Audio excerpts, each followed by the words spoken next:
warm welcome to Diplomatic Channel. I'm Amarachi Ubani. On the program this week, we're steering away from global tariffs imposed by U.S. President Donald Trump to focus on Ivorian politics. We're months away from the October presidential elections, but already political parties are warming up for the race ahead.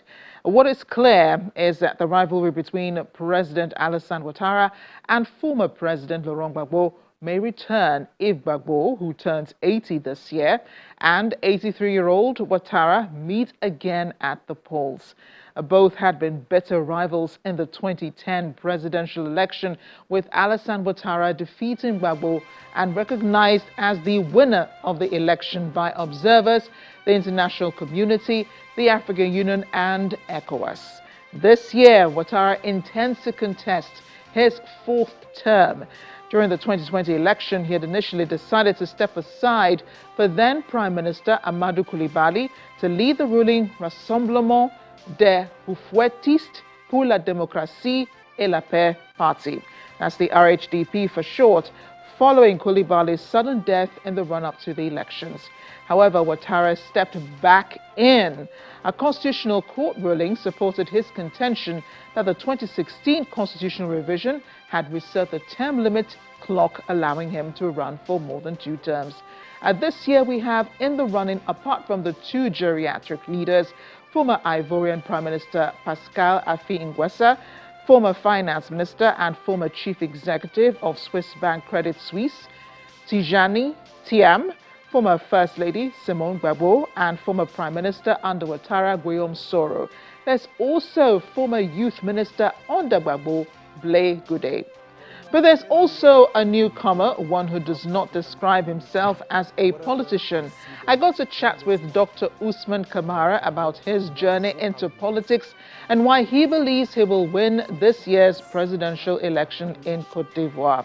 That's coming up after a quick check and other discussions in diplomatic circles.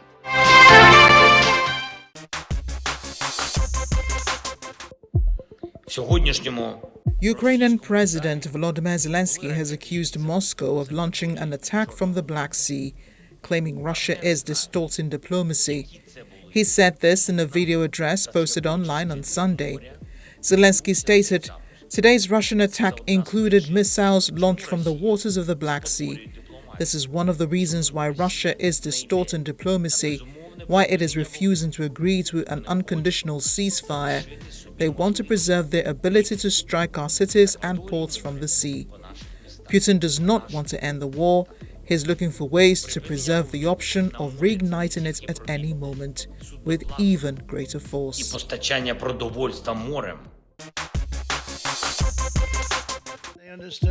Indonesia, Malaysia. More than 50 countries have contacted U.S. President Donald Trump to try to negotiate following his announcement of tariffs across several countries last week.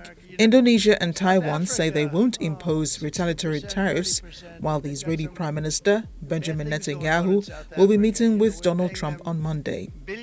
Moscow reportedly sees the tariff as an important signal towards better relations with the U.S., but officials say it is not appropriate to target Russia with new tariffs during negotiations over the war in Ukraine. While Americans are worried about the impact of the tariffs on the stock market and everyday Americans, Treasury Secretary Scott Bessent says he sees no reason to expect a recession as a result of Trump's tariffs. He's also played down the recent stock market dip after the tariffs announcement, calling it a short-term reaction. He's going to put it, it's going to follow you down.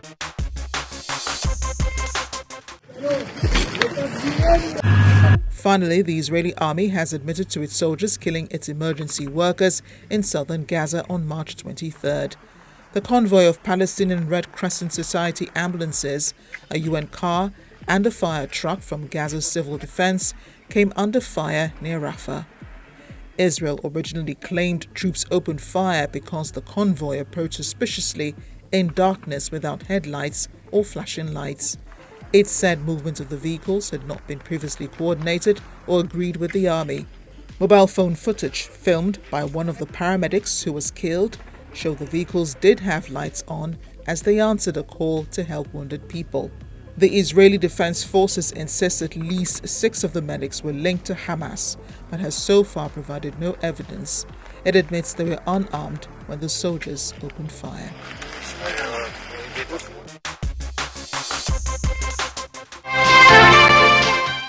From starting off youth groups to mobilize support for Alassane Ouattara before he was elected, to now speaking to the conscience of the people, Dr. Ousmane Camara has been working behind the scenes to make a comeback into Ivorian politics. He tells me about his journey and what is at the heart of his ambition. Mr. Ousmane Camara, thank you for speaking with us on Diplomatic Channel.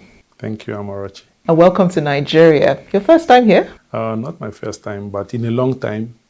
This is my real first time in Lagos. So this is a welcome home for you. Just wondering how you're enjoying the heat of Lagos, the heat and humidity in the state right now. I think we share the same thing in Abidjan, pretty much. Yeah, it changes a little bit probably when you go towards Liberia and Sierra Leone, but Abidjan is pretty hot and humid. Let's talk about politics now, and very little is known about you and your foray into politics. Could you set the scene for us? Tell us about your journey.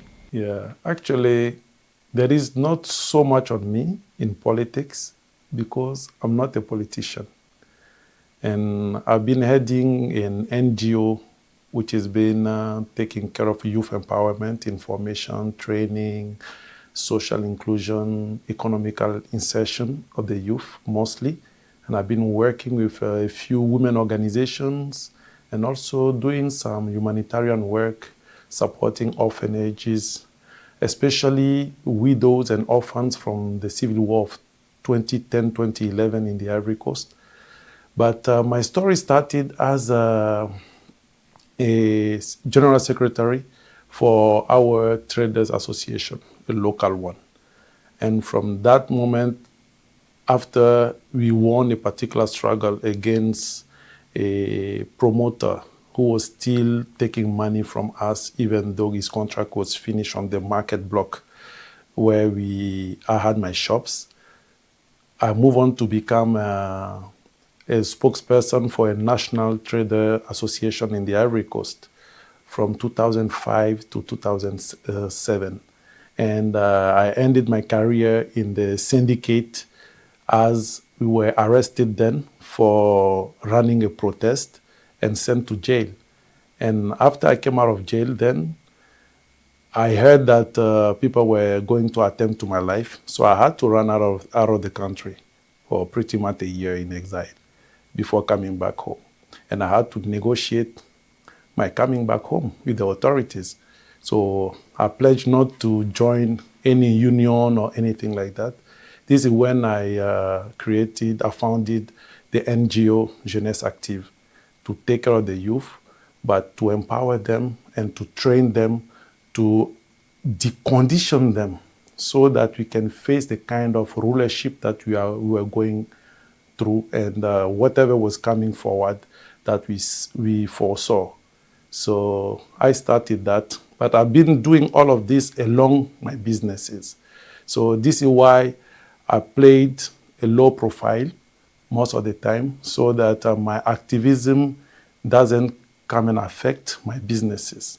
So this is why you will not see me so much into the news in the Ivory Coast. So let me get this straight. This was happening while Laurent Gbagbo was still president of Côte d'Ivoire? I think the doctors and people from the medical field also were running a protest. A number of them went to jail. Some teachers also end up in jail. And we were traders. And our protest was simple. It was not a street protest. We decided to close our shops. We started in the city of Abidjan. And after a couple of days, it went through the whole country. So we put the whole country to stop for almost a week. So they felt it as a threat to national security. And it led to the arrest of all the direction of our union. We were 5 people to go to jail. After that, we got the information from a close person to my mother then, who was close to Gbagbo's system, who said it's better for me to leave the country for a while, otherwise he fears for my life. He didn't go through any more detail because they realized for them, even though I was the spokesperson, they realized that I was the real leader. So they say I'm hiding behind the title of spokesperson, but I was the one funding the activities and everything. So that set me as a danger for them. How long were you out of the country? I went back to Côte d'Ivoire in 2008. This is when I founded the NGO, so I could work more on people engagement on the ground, the understanding of the whole political system that we had. Because, as I said yesterday, a lot of the politicians that we have, in the like of even the actual president Alassane Ouattara, if you ask them, they think that they are doing good for the country, but they are not. But it's because they've been educated to think that way. So this is what is normal for them. But we are not from the same generation.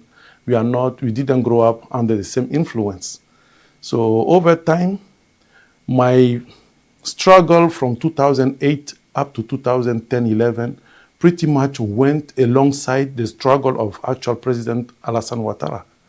But after the civil war, I saw so much meanness, cruelty, killing people unnecessarily, execution of prisoners.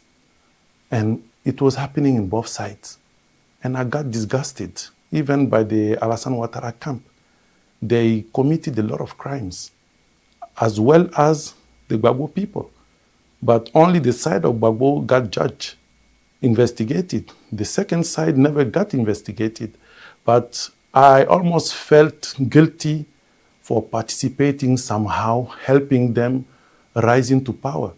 So right after in 2011, I stood as an independent candidate for parliament against them already. So my opposition was immediate. Right after that bad experience, I decided just to say, okay, enough is enough. This group of people, they are no better than the one that they just ousted. And if you don't wake up, nothing is changing ever. This is why you want to run for president. This is the main reason why I started entering the political field. But still, I remain in the civil society. Right after the election time, I stopped. I didn't run any other political activity. Then we went on in 2013, 2 years later. I joined another independent candidate for the municipality election. And we actually won. And we were celebrating our victory around 4 or 5 in the morning. Then we go to bed, we wake up around 11, just to hear that it is the candidate promoted by the president who won. And when we did our investigation, we just realized that they withdrew 600 votes from our side and added 800 votes from our side and added 600 on the president candidate's score. That was shocking. And this is the first time I realized a little bit, I had the feeling of whatever Laurent Gbagbo was feeling in 2010. When you know a particular score and what comes officially is higher than what you have in your hand. And you have nothing to say because I was not the principal candidate on that list of 60 plus people. And then we go to the main candidate. And apparently he's been invited by the president camp to have a sit down for him not to protest. Apparently they had some kind of agreement. And he comes back to us and no need to make a noise about it. And then my deception. I said, oh, so all of these people are just the same. This is when I resolved to run for president. In 2013, I said, if the corruption goes up to that level, it means that in order to get a real change, you need to get the top of the country.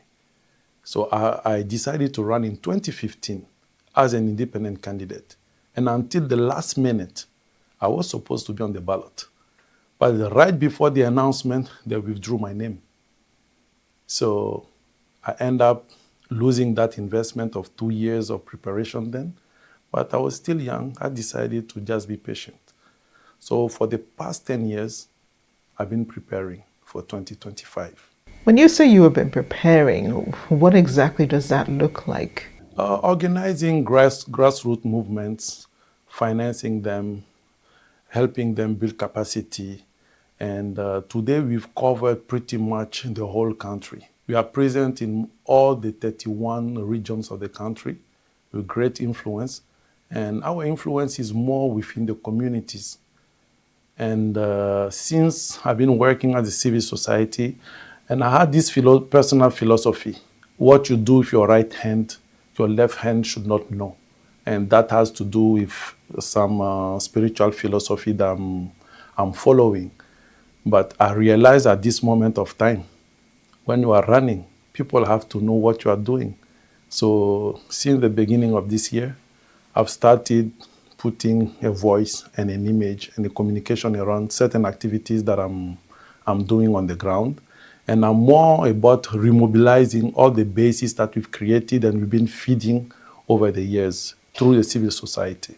So in my plans, by June, normally I should be withdrawing from civil society, standing fully as a political actor. You intend to announce a new political movement in June, and this election is for October. Political analysts will say this is quite late in the day. You should have already had, groundwork, a lot of groundwork done. How will you recover that time, get the people to trust in you, and possibly win elections by October? There is a characteristic to the African politics in general, but in the Francophone area, and especially in the Ivory Coast, politics is not about ideology, unfortunately. We have a philosophy and an ideology that we'll share with the people, but politics is about the person. They love you or they don't love you. If they love you as a person, they join your movement. If they don't like you as a person, they don't join your movement. So it's about building my own character and allowing the Ivorians to know who I am, and for my base to react in the diverse communities so that they start saying, oh, this is our man. And this is what will be the surprise. Because the day we announce that we are launching the political movement, only that day people will see how deep we've worked on the ground. But I've observed, with many elections in Africa, the longer you have been on the ground, and I'm talking about these already existing political parties, the longer you've been on the political scene, more often than not determines your victory at the polls. Now, you're a newcomer, and your party will also be a newcomer on the scene. How is this going to better propel you in this race?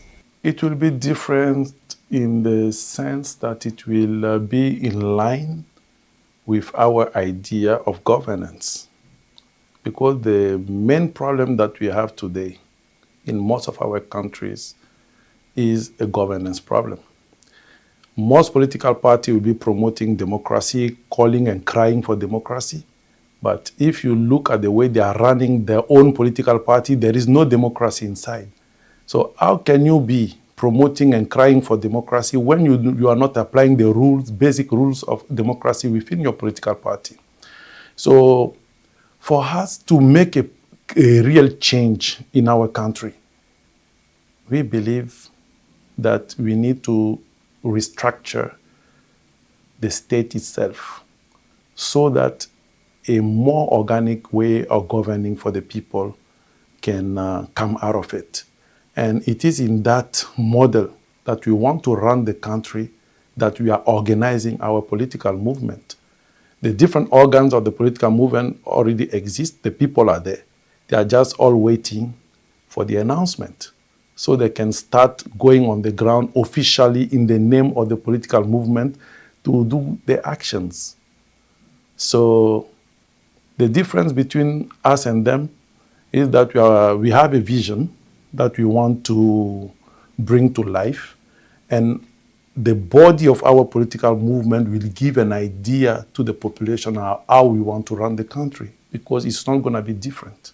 You have been in Nigeria for a while now. Well, this period of time that you have come, around for a while. And the symposium, the Palace Symposium, was the first time a lot of people got to hear you say out loud your political ambition, how you intend to run for president, and people got interested in that.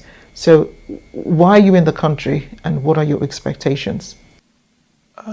First of all, I've always admired Nigeria. I came to Nigeria the first time in 1993. I was 14 years old.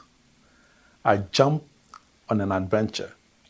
I was already doing some small business. So I had something that would be close to, let's say, $600 savings then in my pocket.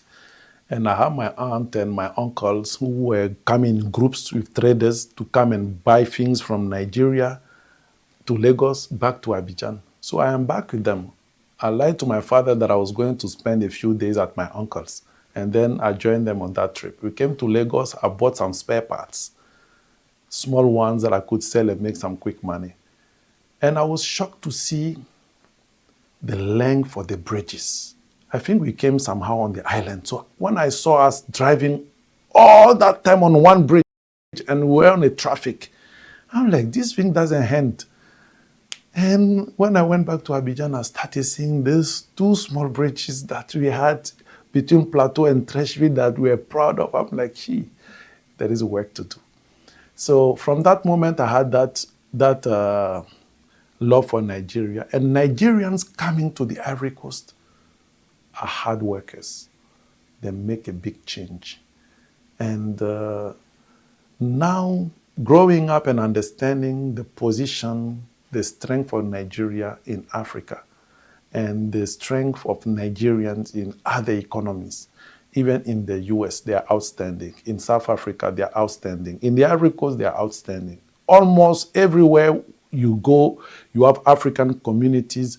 Wherever you see them, the strongest one and the most vocal ones are Nigerians. So for us, that affirmation of Nigeria, we need it. That's number one. Number two, I'm looking for funds for my campaign. I have the choice. I can go to the US, I can go to Europe, I can go to Asia. But those people, if I get to even convince them, they're going to put their condition.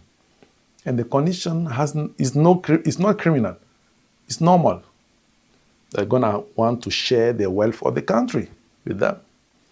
So why not come to the strongest one near me here? Have an agreement with one or two business people who have the capacity to finance this campaign and give them something small in the Ivory Coast that will mean a lot to them, but will not be a problem for our country. And I don't think any Nigerian will impose on us any condition that will go against our general interest as Africans. So I'm looking up at Nigeria and I'm hopeful. But at the same moment, I have a call for the Nigerian government. You are the strongest in sub-Saharan Africa. You are the giant. Please, inspire yourself from whatever the small people are doing. Burkina Faso, Mali, and Niger, with the support of only Nigeria, can face the rest of the world. And our future is that road of the Sahelan State Alliance. If we don't follow the same route of sovereignty, we will not, in 20 years, we'll still be seeing our people in misery. Nothing will change. So Nigeria is our hope, and Nigeria is also our fear. If Nigeria support the wrong cause, like that cause of trying to attack Niger or Burkina Faso through ECOWAS army, then it becomes difficult. If Nigeria doesn't join those kind of initiatives, they put more forward fraternity, brotherhood between our countries. They look at Africa as the younger brothers. The other countries are the younger brothers because of the strength and the size of Nigeria. I think the subcontinent of West Africa can see a better light in the years coming. Mr. Ousmane Camara, thank you so much for speaking with us. Thank you, Amarachi. That's Diplomatic Channel this week. I look forward to your comments on all of our social media platforms showing on your screen. I'm Amarachi Ubani. I'll see you next time.